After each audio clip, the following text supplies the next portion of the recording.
Sabi sa comment, hindi ka daw playful kay Shiloh. Ano? Iba daw yung treatment mo kay Shiloh. Iba yung treatment? Ah, sige, subukan niyo makipaglaro dyan. Tingnan mo kung makikipaglaro. Ah, hi, hello! Hello! Ah, di ba wala? Ay, ito, ah. Yara! Pataas pa yung ano. Yung kamay eh. Si Shiloh na lang daw. Kilong manok ko, ano? Hello! Sino? Naka-epal eh. Epal, oh!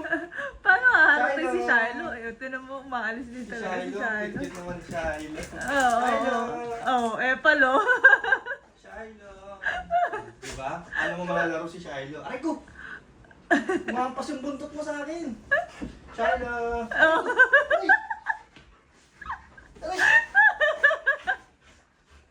Paano nga naman lalaro si Shiloh? Eh, may epal eh. Oh, Oh. paano mo lalaro eh? Oh. Meron papansin. Shiloh! Oh, tinan mo. Awahan yun, Binubugbog talaga niya. Shiloh, andito. Kawawa lang din talaga si Shiloh. Oh, diba? Paano mo lalaroin? Diba? Wala, nagtago lang. Siyempre. Napaka-epal talaga nito. Pag lalaroin mo yung isa, merong sisingit na papansin. Pasikat. Gigigilong. Bakit ba ayaw mo nung iba yung hinaharot? Gusto mo ikaw lang? Ah, Gusto niya siya lang. gusto mo ikaw lang talaga yung boss?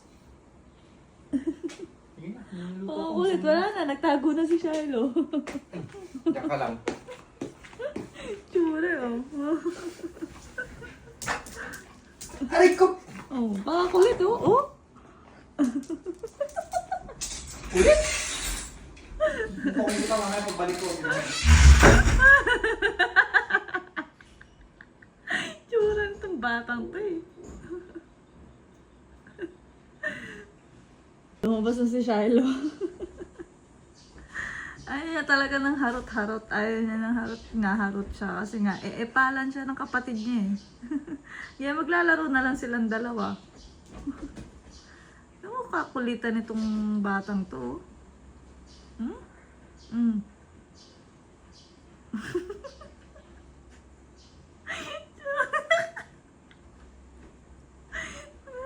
Si Leora napakakulit eh.